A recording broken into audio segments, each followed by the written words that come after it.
Morning everyone. তো আজকে কিন্তু সানডে, তো নতুন আরেকটি ব্লগ নিয়ে কিন্তু তোমাদের সামনে হাজির হয়েছি। আর রবিবার মানেই কিন্তু তোমরা জানো যে খুব একটা কমপ্লিট একটা বিজি শিডিউল কিন্তু আমার কাটে। তো সকাল সকাল কিন্তু ঘুম থেকে উঠে তাড়াতাড়ি ব্রেকফাস্ট কমপ্লিট করে কিন্তু আগে বাজারে চলে গিয়েছিলাম, কারণ এত বেশি গরম না, বেশি মানে ধরো 10টা 11টা বেজে গেলে তখন বাজারে গেলে কিন্তু প্রচুর ঘাম হয়, আর এসে কিন্তু শরীরটাও বেশ খারাপ লাগে। যার জন্য তাড়াতাড়ি আগে বাজারটা কমপ্লিট করে নিয়ে এসেছি।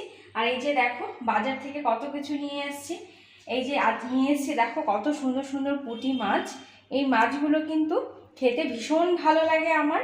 তোমরা কে কে পুঁটি মাছ খেতে পছন্দ করো প্লিজ কমেন্ট করে জানিয়ে। এই মাছগুলোর কিন্তু পেটের মধ্যে একদম ভর্তি ডিম, এটা খেতে কিন্তু অনেক বেশি টেস্টি, একদম লোকাল এখানকার পুঁটি মাছ। এই পুঁটি মাছ এনেছি। তারপরে এখানে ময়া মাছ বলে, আমরা সাধারণত জানি এটাকে মরলা মাছ বলে। এটাও কিন্তু বালুরঘাটের একদম লোকাল নদীর মাছ, এটা খেতে অনেক বেশি টেস্টি। তার সঙ্গে কিন্তু দেখো নিয়ে এসছে একটা হিউজ চিকেন। কতটা চিকেন, আমার চিকেন একেবারেই আনার ইচ্ছে ছিল না, বাট আমার হাজব্যান্ড তো মাছের থেকে মাংসই বেশি পছন্দ করে, তো তার জন্য নিয়ে আসা হয়েছে চিকেন। তো দেখা যাক সারা সপ্তাহে কি কি করা যায় চিকেন দিয়ে। আর এইখানে কিন্তু রয়েছে দেখো, এটাকে কিন্তু মাটনের পা বলে। তো এইটার মধ্যে কিন্তু প্রচুর ক্যালসিয়াম থাকে, এটা পাওয়াও অনেক রেয়ার, অনেক যুদ্ধ করে নিয়ে আসলাম, সে কিছুতেই দেবে না, বলছে বিক্রি হয়ে গেছে। তো যদিও চেনা পরিচিত দোকান ছিল, তো তার জন্যই এই মাছ মাংস সমস্ত বাজারগুলো কমপ্লিট করেছি, সঙ্গে কিন্তু সবজি বাজারও করেছি, তোমাদেরকে দেখাবো। আর এখন এই মাছগুলো কেটে ফেলতে হবে। আর আমরা কিন্তু সাধারণত জানি যে পুঁটি মাছ কিন্তু একটু নরম প্রকৃতির হয়, মানে খুব বেশি তাড়াতাড়ি নরম হয়ে যায়, যার জন্য পুঁটি মাছগুলো তাড়াতাড়ি ক্লিন করে নিই। তারপরে কিন্তু দুপুরে রান্নাবাড়ি আছে, ক্লিনিং ডাস্টিং সব কিছুই আছে। রবিবার মানে তো ক্লিনিংয়ের পার্টটা অনেক বেশি থাকে, সারা সপ্তাহের পুরো ক্লিনিংয়ের কাজটা কিন্তু এই রবিবারেই হয়। তো সকাল থেকে দেখতে পাচ্ছ একদম ঘেমে নিয়ে ক্লান্ত হয়ে গেছি, এসে এত শরীর খারাপ লাগছে কি বলবো। তাও একটু শরবত খেয়ে নিলাম, তো খেয়ে এবার এই যে যুদ্ধ করতে নামি আর কি। তো তোমাদের সঙ্গে পরে কিন্তু আবারও কথা হবে। তা এখন ফটাফট মাছগুলো ক্লিন করে নিই, চলো। মাছ তো ক্লিন করা হয়ে গেছে, এবার সবজিগুলো ওঠাতে হবে।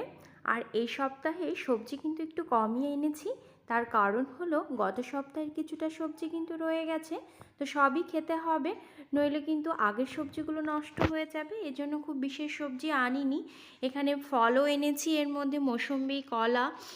আসলে এত গরম তো কিছুই খেতে ভালো লাগে না, এই জন্য ঝিঙে, সজনে ডাঁটা, একটু হালকা হালকা সবজি, যে সবজিগুলো খেলে অ্যাটলিস্ট শরীরের মধ্যে একটু গরম লাগবে না, সেরকম ঠান্ডা ঠান্ডা জাতীয় সবজিগুলো কিন্তু এনেছি। আর সপ্তাহে কিন্তু পুরো ডিমও একবারে নিয়ে আসি, তাহলে কিন্তু কোনো ঝামেলা থাকে না। বারবার করে দোকানে যাওয়ার যে একটা ঝক্কি ঝামেলা, সেখান থেকে রেহাই পেতে কিন্তু এই একটাই রোববার যেটাকে বেছে নিই, সেই রবিবারেই কিন্তু যত কষ্টই হোক সমস্ত কাজ, সমস্ত বাজার একবারে কমপ্লিট করি। তো সবজিগুলো কিন্তু এবার ফ্রিজে ঢোকাতে হবে, ফ্রিজের একটু পরিষ্কার করে নিয়ে সবজিগুলো ঢুকিয়ে চলে এলাম কিন্তু রান্নাঘরে। তো আজকে তোমরা দেখলে যে অনেকটা পরিমাণ চিকেন এনেছি, তো ভাবছি আজকে রাত্রিবেলা চিকেন দিয়ে কিন্তু এগ চিকেন রোল বানাবো। অনেক দিন ধরেই আমার হাজব্যান্ড বলছে যে এগ চিকেন রোল খাওয়াও, কিন্তু করাই হচ্ছে না। আসলে এই কাজগুলো করতে কিন্তু একটু ঝামেলা হয়, যার কারণে কিন্তু সবসময় করতেও ইচ্ছে করে না। তো ভাবলাম অনেক দিন যাবতই বলছে, আজকে একটু করেই দিই। তো তার জন্য চিকেনগুলোকে খুব সুন্দর ছোট ছোট করে কিন্তু কেটে নিয়েছি। এরপরে চিকেনটাকে ভাবছি পুরো রেডি করে রেখে দিই, তাহলে রাত্রিবেলা কিন্তু আর বিশেষ ঝামেলা হবে না। নইলে কিন্তু ওই রাত্রিবেলা এই সমস্ত কিছু করে এগ চিকেন রোল বানানোটা কিন্তু অনেকটা সময় সাপেক্ষ, আর রাত্রিবেলা এতটা কাজও করতে ইচ্ছে করে না। যার জন্য চিকেনটাকে একটু বেশ কষিয়ে নিয়ে চিকেনটাকে ফুল রেডি করে রেখে দেবো। রাত্রিবেলা কিন্তু তখন জাস্ট ময়দা মেখে ব্যাস লেচি কেটে ভেজে নিলেই কিন্তু রেডি হয়ে যাবে এগ চিকেন রোল। আর তোমাদের সঙ্গে কথা বলতে বলতে দেখো আমার কিন্তু চিকেনের পুরটা অলমোস্ট রেডি হয়ে গেছে। আর আমি একটু তেলটা কমই দিয়েছিলাম, যার জন্য দেখতে পাচ্ছ যে নিচে একটু লেগে লেগে গেছে। আসলে এত গরমে তেলটা একটু কম খাওয়াই ভালো, সেই কথা ভেবেই কিন্তু আমি তেলটা একটু কম দিয়েছি। তো অনেকে তোমরা আছো যে একটু তেল বেশি খেতে পছন্দ করো, তবে আমি সাজেশন দেব যে যতটা পারবে তেলটা একটু কম খেলে হেলথের জন্যও কিন্তু অনেক বেশি ভালো। রাতে এত বেশি গরম পড়েছিল যে এগ চিকেন রোলটা কিন্তু আর শ্যুট করা হয়নি। খুব খারাপ লাগছিল, খাওয়া হয়েছিল বটে, শ্যুট করা হয়নি। এটা কিন্তু পরদিন সকালবেলা দেখতে পাচ্ছ ছাতু আর কলা এই দুটো মেখে নিয়েছি। আজকে সকালের ব্রেকফাস্ট কিন্তু এটা দিয়েই হবে, যেহেতু গত রাতে কিন্তু এগ চিকেন রোল খাওয়া হয়েছিল। আর এত বেশি গরম, তোমাদেরকে তো দেখালাম একদম পুরো নাজেহাল অবস্থা হয়ে গেছিলো আমার, চোখ মুখ পুরো বসে গিয়ে একদম শরীর এত খারাপ লাগছিল। এই যে একটু স্বস্তির নিঃশ্বাস পাওয়া গেছে যে রাতে একটু বৃষ্টি হয়েছে বলে, গাছগুলোও যেন হাঁপ ছেড়ে বেঁচেছে। দেখো গাছের পাতাগুলো কেমন হয়ে গিয়েছিল, একটু বৃষ্টির জল পেয়ে বোধহয় একটু প্রাণ ফিরে পেয়েছে। আর যে পাতাগুলো সব মরে গিয়েছিল সেই সমস্ত পাতা কিন্তু দেখো ঝরে ঝরে পড়েছে। মনে হচ্ছে যেন গত রাতে বোধহয় ঝড় হয়েছে, কিন্তু ঝড় কিন্তু হয়নি, বৃষ্টি হয়েছে। আসলে বেশ একটা টানা কতদিনের একটা গরমের স্পেল চলছিল, তো সেই জন্যই কিন্তু গাছের পাতাগুলো জাস্ট পুড়ে পুড়ে গিয়েছিল। তার সঙ্গে বোধহয় আমরাও পুড়ে গিয়েছিলাম। দেখো মনে হচ্ছে না যে গত রাতে বোধহয় ভীষণ ঝড় হয়েছে, কিন্তু ব্যাপারটা সেরকম নয়। এই আমার বেলকনির গাছগুলোও দেখো ভিজে স্নান করে নিয়েছে, আর এই স্নানটা ওদের জন্য ভীষণ দরকার। যতই তুমি এমনি জলে তাদেরকে জলটা ছিটিয়ে দাও, কিন্তু বৃষ্টির জলের কিন্তু আলাদাই একটা গুণাগুণ আছে। আর এত বেশি গরম জল ছিল সেটা দিয়েও খুব একটা লাভ হচ্ছিল না। তো এইসব প্রকৃতি তো তোমাদেরকে অনেক দেখালাম, এবার যে কাজে ফিরতে হবে। দেখতে পাচ্ছ মিস্টার হাজব্যান্ড কিন্তু চলে যাওয়ার পরে ঘর বাড়ির কী অবস্থা করে যায়, তোমাদেরকে কি বলবো। সকাল থেকে কিন্তু আমি বিছানাটা গোছানোর একেবারে সময় পাইনি। আর আজকে ভাবছি যে ক্লিনিং ডাস্টিংয়ের কাজটা একবারে কমপ্লিট করে দেন রান্নাঘরে ঢুকবো। নইলে কিন্তু রান্নাঘরে একবার ঢুকলে এই ক্লিনিং ডাস্টিংয়ের কাজটা করা অনেক বেশি চাপের হয়ে যায়। যার জন্য জামা কাপড় আগে যে কটা রয়েছে সে কটা আগে ভালোভাবে গুছিয়ে নিই, তারপরে বেডটাকে সেট করব। আজকে ভাবছি বেডশিটটাকে চেঞ্জ করে দেব, তার কারণ এত গরম পড়েছে। তো বেডশিট কিন্তু বেশি দিন ইউজ করা যায় না। আর আমার হাজব্যান্ড এত বেশি ওর সোয়েট হয়, তো যার কারণে কিন্তু বেডশিটটা ঘন ঘনই চেঞ্জ করতে হয়। আমাদের মেয়েদের কিন্তু কাজের একদমই শেষ নেই। প্রতিদিনই আমি ভাবি হয়তো এই কাজটা করে রেখেছি, আজকে একটু কম হবে, কিন্তু সেটি কিন্তু আর হয় না। এই যে দেখো আমি বেডটা কিন্তু পুরো সেট করে নিয়েছি, বেডশিটও চেঞ্জ করে নিয়েছি। এবার পিলো কভারগুলো পরানোর পালা। তো পিলো কভারগুলো পরিয়ে ঘরের অন্যান্য কিন্তু ক্লিনিংয়ের কাজটাও একটু করতে হবে, ফার্নিচারগুলো একটু ক্লিন করতে হবে। যেহেতু রাস্তার পাশে একেবারেই বাড়ি, তো একদিন যদি তুমি ডাস্টিংয়ের কাজটা না করা যায় তাহলে কিন্তু একদম ধুলো ধুলো পড়ে যায়। আর যেহেতু আমার ফার্নিচার কিন্তু এই যে কফি কালারের, আর এটার ওপরে ধুলো খুব ভালোভাবে কিন্তু নোটিশ করা যায়, যার কারণে তোমাকে অলওয়েজ কিন্তু পরিষ্কার রাখতে হয়। আর এই একা হাতের কাজ কন্টিনিউ চলছেই। তবু আজকে একটু রক্ষা, সকালের কিন্তু ব্রেকফাস্টটা একটু লাইট ছিল, যার কারণে সকালবেলা খুব বেশি চাপের মনে হয়নি। আসলে গত রাতে যেহেতু এগ চিকেন রোল খাওয়া হয়েছিল, আর এত গরমে সকালবেলা কিছুই খেতে ভালো লাগছিল না, তো হাজব্যান্ড এই জন্য বলল যে আমাকে ছাতু কলাই দিয়ে দাও, সেটা দিয়ে আমি একটু মুড়ি খেয়ে চলে যাব। নইলে কিন্তু সকালবেলা আর রুটি বা ভাত বা ব্রেড যাই বলো না কেন কোনো কিছু খেতে ইচ্ছে করছে না। তো যাই হোক, ও যেহেতু বলল তো আমি বললাম তাহলে আমিও ওটাই খেয়ে নেব, একার জন্য আর নতুন করে কিছু করতেও ইচ্ছে করছে না, যেহেতু এতটা গরম পড়েছে। গরমে কিন্তু খাওয়ার ইচ্ছেটাও চলে যায়। তো যাই হোক, গত রাতে যেহেতু বৃষ্টি হয়েছে, ওয়েদারটা কিন্তু আজকে বেশ সুন্দর। আজকে কাজ করতেও ইচ্ছে করছিল, বেশ ভালোও লাগছিল। আর দেখতে পাচ্ছ আমার কিন্তু আশাদিও চলে এসছে। তো ওর কাজগুলো করছিল, দুজনে মিলে কিন্তু বেশ কাজ করতে করতে আমরা বেশ গল্প করি। তো গল্প করছিলাম আর কাজ করছিলাম। দেখো আমার কিন্তু সমস্ত জামা কাপড় গুছিয়ে নিয়েছি, বেডটাও কিন্তু মোটামুটি সেট করা হয়েছে। এরপরে কিন্তু রান্নাঘরে যেতে হবে, নইলে কিন্তু দেরি হয়ে যাবে। ঘড়ির কাঁটা ধরে ধরে একদম চলতে হয়। তো চলে এসেছি রান্নাঘরে। তার দেখতে পাচ্ছ একটা আম কিন্তু সুন্দরভাবেই চৌকো চৌকো করে কেটে নিয়েছি। আজকে করব কিন্তু আমের চাটনি। অ্যাকচুয়ালি এত গরম পড়েছে যে গরমে কিন্তু এরকম টক জাতীয় কিছু রান্না করলে কিন্তু বেশ সুন্দর লাগে। ওপাশে কিন্তু আমের চাটনিটা কিন্তু বসিয়ে দিয়েছি। আর এই পাশে কিন্তু ভাবছি আজকে একটু চিকেন ভুনা তৈরি করব। যার কারণে দেখতে পাচ্ছ আমার তেলটা গরম হয়ে কিন্তু আমি ফোড়নও দিয়ে নিয়েছি।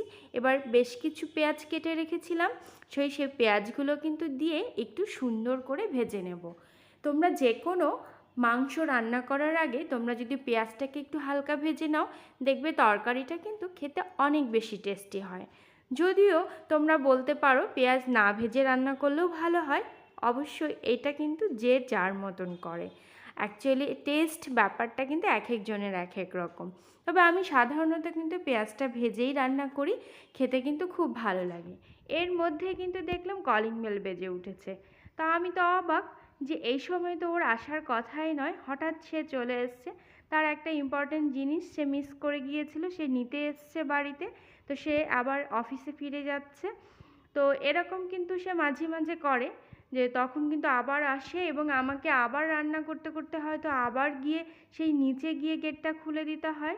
তো এরকম বিরক্ত কিন্তু সে মাঝে মাঝেই করে থাকে। তো যাই হোক, ও কিন্তু চলে গেল। আর এদিকে দেখো আমার কিন্তু মশলাটাও বেশ ভালোভাবে কষিয়ে গেছে। আর দেখো কষানো হচ্ছে, আর মশলা কিন্তু কষানোর কালারটা দেখেছো এত সুন্দর লাগছে। যে কোনো জিনিসের কিন্তু রং দেখলেই বোঝা যায় সেই জিনিসটা কত বেশি খেতে ভালো লাগবে। তা আমি অনেকটা সময় ধরে আজকে রান্না করব বলে অনেকটা আগেই সমস্ত কাজগুলো করে নিয়েছি, দেখতে পেয়েছো। তো আমার কিন্তু মোটামুটি মশলা কষানো হয়েছে। এবার কিন্তু আমি চিকেনগুলোকে দিয়ে বেশ ভালোভাবে আস্তে আস্তে বেশ কষিয়ে কষিয়ে ভাবছি আজকে চিকেনটা রান্না করব। অ্যাকচুয়ালি আমার হাজব্যান্ড কিন্তু চিকেন বা মাটনের একটু ঝোল টাইপের সেটা খেতেই পছন্দ করে, পাতলা ঝোল। আর আমার আবার একটু মনে হয় চিকেন আর মাটন হলে বেশ একটু কষা কষা হবে। দুজনের টেস্ট কিন্তু দুরকম। তো মাঝে মাঝে কিন্তু ওর আবদারটাও রাখি, আবার মাঝে মাঝে আমার নিজের যখন একটু এরকম খেতে ইচ্ছে করে তো তখন সেটাও কিন্তু করি। দুরকম জিনিসই খাওয়া হয়ে যায়। তা আমার কিন্তু চিকেনটাকে বসিয়ে দিয়ে এই পাশে কিন্তু আমি চাটনিটা প্রায় রেডি হয়ে গেছে, এখন কিন্তু নামিয়ে নেব। বেশ জেলি জেলি চাটনি, মাঝে মাঝে তো পাতলা টক করা হয়, তো আজকে ভাবলাম একটু জেলি চাটনি করে নিই। আর সঙ্গে কি হবে বলো তো, চিকেনের সঙ্গে হবে বাসন্তী পোলাও। এক্স্যাক্টলি তোমরা ঠিকই ধরেছো, বাসন্তী পোলাও। আর বাসন্তী পোলাওয়ের সঙ্গে কিন্তু এরকম চিকেন ভুনা বা কষা যাই বলো না কেন, সেটাকে কিন্তু একদম টু গুড লাগে। যার কারণে আমি কিন্তু কড়া বসিয়ে দিয়ে তার মধ্যে ফোড়ন দিয়ে এবার যে চালটা আমি রেডি করে রেখেছিলাম গোবিন্দভোগ চাল, সেই চালটা কিন্তু দিয়ে সুন্দর করে একটু ভেজে নিতে হবে। এই পোলাও রান্নার কিন্তু মেইনই হচ্ছে এই চালটাকে ফ্রাই করা। চালটা তোমরা কে কীভাবে ফ্রাই করছো তার উপরে কিন্তু এই পোলাওয়ের টেস্টটাকে নির্ভর করে। তো আমি সুন্দর করে চালটাকে ভেজে নেব। আর ওইদিকে তো চিকেন ভুনা চলছেই। তো দুটো রান্না কিন্তু এরকম পাশাপাশি করলে খুব তাড়াতাড়ি হয়ে যায়। আর যেহেতু গরমে তো এত গরম পড়েছে, এত গরমে কিন্তু রান্নাঘরে টেকা দেয়। তো এই জন্য কখন মনে হচ্ছে যে এই রান্নাঘর থেকে কখন পালাবো সেই চিন্তা। আর এইদিকে দেখো আমার চিকেনটা কিন্তু অলমোস্ট হয়ে গেছে, তোমরা কালারটা দেখেই বুঝতে পারছো। আর আমি কিন্তু একটু টেস্ট করেছিলাম নুনটা দেখার জন্য, গ্রেভিটা কিন্তু সত্যিই ভালো হয়েছে খেতে। আর এই পাশে কিন্তু আমার এই চালটা ফ্রাইও মোটামুটি হয়ে গেছে। তো আর একটু ভেজে নেব ভালোভাবে, তাহলে কিন্তু বেশ সুন্দর খেতে হবে। আর রান্না করতে করতে কিন্তু বেশ ঘেমে যাচ্ছিলাম, তবে গত দিনের থেকে তুলনায় কম। গতদিন তো মানে বীভৎস একটা দিন গেছে, তোমরা আমার চোখ মুখ দেখেই বুঝতে পেরেছিলে। আর এই যে দেখো, আমার কিন্তু বাসন্তী পোলাও প্রায় হয়েই গেছে। একটু রেখে দিতে হবে চুলাতে, তাহলে কিন্তু একদম ঝরঝরে হয়ে যাবে। তো রান্না কমপ্লিট। রান্না পুরো কমপ্লিট হয়ে গেছে। আর ঘরের কিন্তু ক্লিনিং ডাস্টিং তোমরা আগেই দেখতে পেয়েছো। রান্না বসানোর আগে আজকে তাড়াহুড়ো করে কমপ্লিট করে নিয়েছি, কারণ আজকে একটু কিন্তু বাইরে বেরোতে হবে।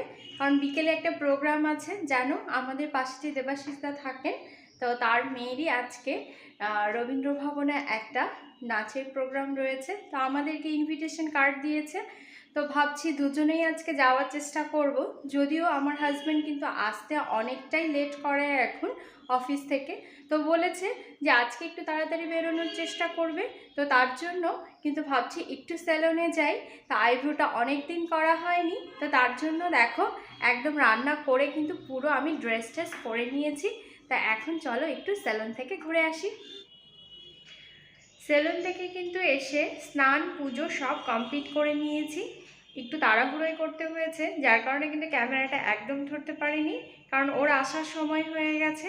ঘড়িতে কিন্তু প্রায় 2:10 অলরেডি বেজে গেছে। তা আমি লাঞ্চের জন্য কিন্তু সব কিছু গুছিয়েও নিয়েছি। আর লাঞ্চে কি রান্না হয়েছে তোমরা তো দেখেইছো। তো চলো ফাইনাল লুকটা আরেকবার দেখিয়ে দিই। এই যে দেখো, আজকে কিন্তু এই যে বাসন্তী পোলাও রান্না করেছি, আর তার সঙ্গে রয়েছে কিন্তু চিকেন ভুনা। বেশ কিন্তু একদম গ্রেভিটা একদম বেশ মাখো মাখো, আর সঙ্গে কিন্তু রয়েছে একদম আমের জেলি চাটনি। আজকে কিন্তু এই দিয়েই আজকে আমাদের লাঞ্চটা করে নেব।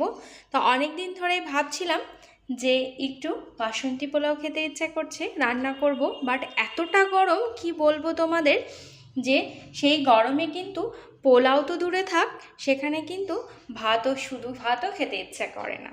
তো গতকাল তোমাদেরকে বললাম বেশ ঝড় বৃষ্টি হয়ে ওয়েদারটা একটু ড্যাম্প, যার কারণে কিন্তু ফটাফট এই বাসন্তী পোলাওটা খেয়েই নিই। নইলে যদি আর খাওয়ার সুযোগ না পাই, সেই খেতে খেতে আবার অনেক দিন পরে হয়তো হতে পারে। তার জন্য ফটাফট আজকে কিন্তু বাসন্তী পোলাও, সঙ্গে কিন্তু চিকেন ভুনা, আর এই যে দেখতে পাচ্ছ জেলি আমের চাটনি, এই দিয়েই লাঞ্চটা আজকে করে নেব। হাজব্যান্ড কিন্তু আজকে তাড়াতাড়ি চলে এসছে এই পোলাও আর কিন্তু চিকেন ভুনার টানে। তো সে খেয়ে কিন্তু বলছে বেশ ভালো হয়েছে খেতে। তা আমি কিন্তু আগেই একটু টেস্ট করেছিলাম, তো এখনও দেখছি খুব সুন্দর হয়েছে খেতে।